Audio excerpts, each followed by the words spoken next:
자, 우리가 개념을 살펴볼 필요가 있습니다. 예를 한번 들어볼게요. 장난감 방이 있어요. 그곳은 아이들이 한 번도 가본 적이 없습니다. 엄마가 소정이를 데리고 A라는 친구를 데리고 이제 장난감 방에 가는 거예요.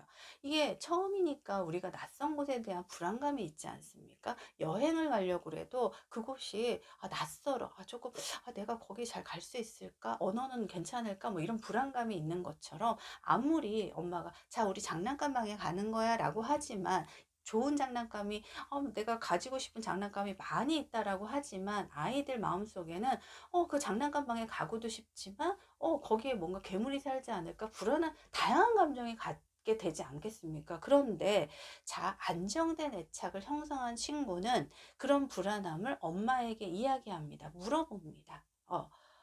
표정으로든 뭐 행동으로든 말로든 엄마 거기 정말 장난감 많이 있어요? 이런 질문은 엄마가 이해할 수 있죠. 우리 소정이가 지금 새로운 낯선 곳이니까 불안해서 물어보는가? 아니면 정말 장난감이 많을까에 대한 걸 물어보는가? 그거에 따라서 엄마가 적절하게 이야기를 그동안 엄마는 아이가 표현하는 거에 대해서 제대로 파악하고 잘 이야기를 해줬다. 그러면 이 아이는 자신의 불안한 감, 엄마 혹시 괴물이 살지 않아요? 뭐 이런 식으로도 물어볼 수 있고, 아니야, 거기는 정말 소정이가 좋아하는 백설공주 인형도 있고 신데렐라 인형도 있고 장난감도 있고 책도 있고 너무 재미있는 게 많이 있대. 엄마도 너무너무 궁금한데 우리 한번 같이 가보자. 이러면 아이가 불안하지만 그래도 엄마가 항상 나의 어떤 그런 표현에 신뢰감을 주면서 좋은 상호작용을 해줬기 때문에 아이는 엄마의 이야기를 믿는다는 거죠. 자, 엄마와 손을 잡고 딱 들어갔는데 엄마가 이야기해 준 것처럼 이 방에는 내가 너무 좋아하는 것도 많고 새로운 장난감도 너무너무 많은 거예요. 자, 아이는 엄마의 말이 맞았다라고 하는 안정감을 느끼면서 쫙 볼 수 있겠죠. 이것부터가 굉장히 다른 것입니다. 불안한 상황 속에서 우리가 눈을 감고 불안하지 않아 라고 하는 것보다 내가 오감을 막 느끼면서 그 새로운 낯선 환경을 받아들이면서 파악한다라고 하는 것은 우리 아이들이 자라나면서 정말 적극적인 아이가 될 수가 있거든요. 자신감 있는 아이가 될 수 있거든요. 자, 물론 이 아이가 기질적으로 성격적으로 소심한 아이가 있습니다. 그런 아이일수록 물론 조금씩 더 나아가는 게 어려울 수 있지만 엄마가 이 아이의 상황을 잘 파악하는 엄마였다면 아이가 안정감을 가질 수 있도록 엄마가 손을 꼭 잡아준 채로 함께 행동도 해보고 같이 장난감도 만져보면서 아이가 안정감을 느낄 수 있도록 할 거예요. 그러면 아이는 조금은 불안할 수 있지만 어때요? 적극적으로 장난감도 만져보고 본인이 좋아하는 것을 가져다가 바닥에 앉아서 장난감을 가지고 노는 거에 집중할 수 있을 거예요. 왜? 그 세상에 대한 신뢰감이 있는 것입니다. 가장 기본적으로 엄마에 대한 신뢰감이 있기 때문에 아이는 안정된 애착을 형성하면서 그렇게 이제 새로운 낯선 곳에서 적응을 해나갈 수가 있는 것이고요. 엄마가 갑자기 이런 이야기를 합니다. 엄마 화장실에 갔다 와야 되는데 너 혼자서 놀고 있을 수 있겠니? 라고 했을 때 이 아이가 여러 가지 반응을 볼 수 있겠죠. 엄마 나 같이 가요. 혼자 가고 싶지 않아요. 너 싫어요. 아니면 울기도 할 거예요. 그런데 운다고 해서 이 아이가 안정된 애착을 형성하고 있지 않아?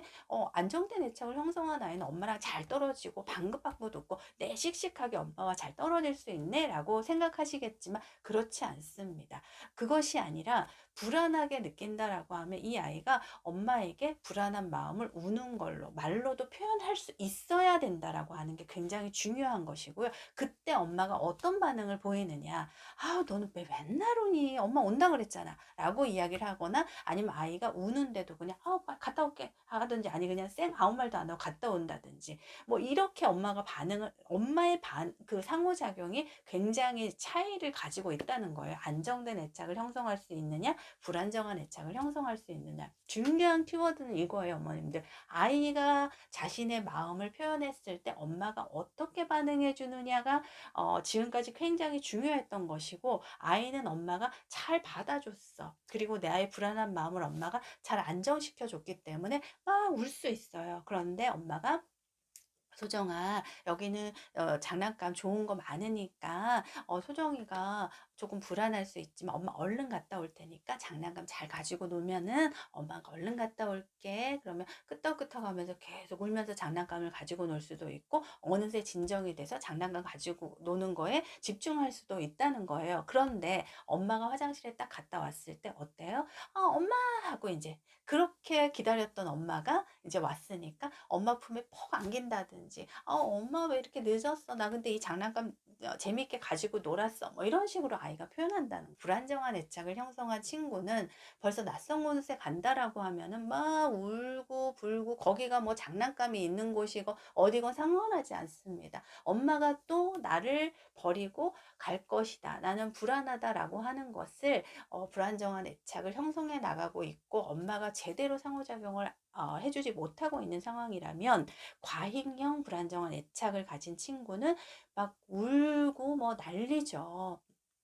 벌써부터 막 신발 집어 던지고 장난감 방에 들어가기조차 어려워. 왜냐하면 엄마는 그랬던 거예요. 내가 엄마 이게 불안해요 라고 해서 1단계 정도로 응애 응애 라고 울었어. 표현했어. 그런데 엄마는 받아들여 주지 않았어.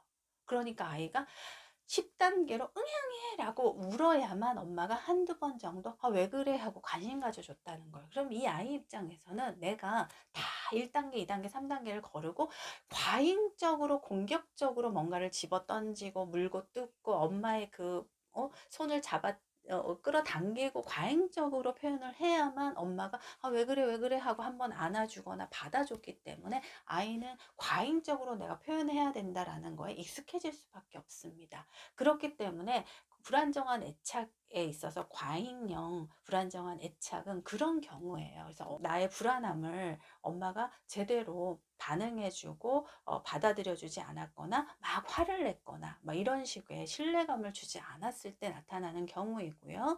그리고 자기가 자꾸 이제 조금 세게 표현을 하면 엄마가 그러지 않았을 때는 안 돼라고 했다가 좀 세게 공격적으로 과잉적으로 표현을 하면 들어주는 것들이 습관화되면 그런 식으로 아이들이 과잉형 표현을 해나가게 되는 것이고요. 그 다음에 이제 두 번째 회피형 불안정한 애착 같은 경우에는 내가 이렇게 표현을 했는데 엄마가 무관심했어. 반응을 안 해줬다는 거예요. 내가 너무 배고픈데도, 내가 기저귀가 불편한데도, 내가 어떤 불안함이 있는데도 엄마가 무관심했어. 무뎠어. 반응을 해주지 않았어. 그러면 아이는 내가 더 이상 나의 불편하고 불안한 것들을 어떻게 표현해야 될지도 모르겠고 표현하면 안 되는구나. 내 안에 꾹꾹꾹꾹 담아놓는 회피형. 그래서 나의 감정을 아주 그냥 이렇게 회피해 버린다는 거죠. 왜냐하면 더 불안해진다라고 느끼니까. 그런데 엄마한테 표현해봤자 엄마는 반응해주지 않기 때문에 아이는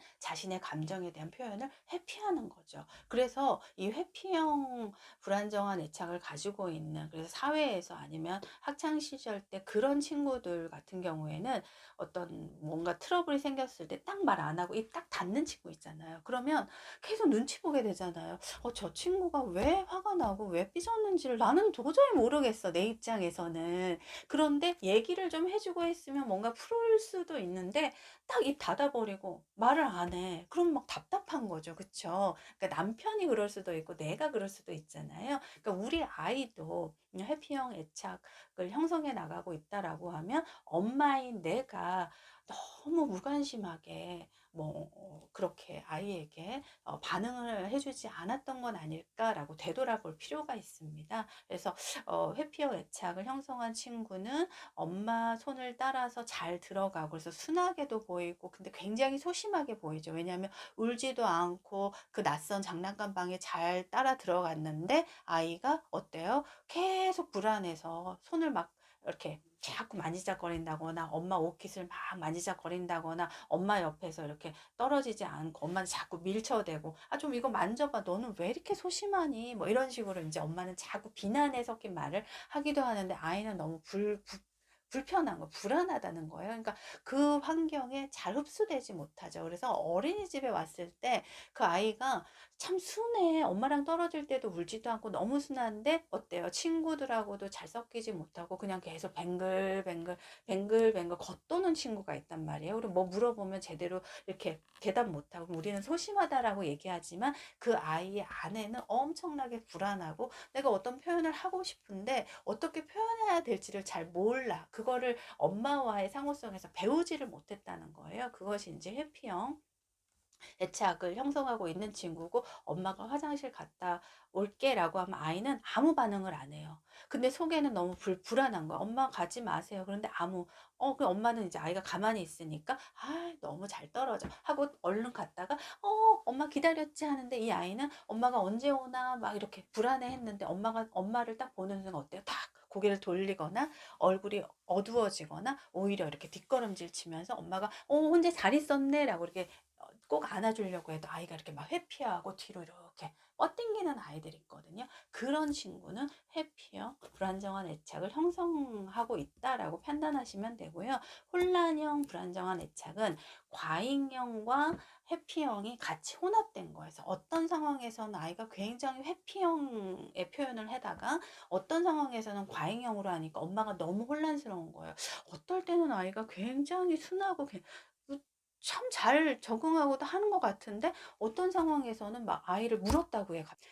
인간이라는 그래요. 꼭꼭꼭꼭 담아 놓는 해피형을 아이가 취했다가 그것이 이 정도로 차면은 폭발할 수밖에 없어요. 혼란형 애착을 가진 친구는 엄마가 점점 되게 힘들어 하거든요. 그래서 사춘기 때 그전까지는 아이가 그렇게 말이 없고 그렇게 조용하고 그랬던 아이가 갑자기 사춘기 때 엄청나게 공격적으로 변하기도 하고 반대로 변하기도 하고 했을 때 엄마가 굉장히 받아들이기 어려워하는 케이스인 거죠. 그래서 우리가 그렇게 되지 않기 위해서는 내가 아이가 뭔가를 표현했을 때 적절하게 어떻게 그것에 대한 상호작용을 해줄 수 있을까에 대해서는 어머님들이 많이 생각을 해보시면서 남편과 부부가 함께 지금 어떻게 하고 있나, 내가 지금 힘든 상황을 남편에게 잘 이야기하고 있는가, 그럼 남편은 어떻게 나의 표현들을 받아주고 있는가. 그래서 부부가 좋은 안정된 애착을 형성해야만 커뮤니케이션이 돼야만 아이들과도 좋은 애착을 형성해 나갈 수가 있더라.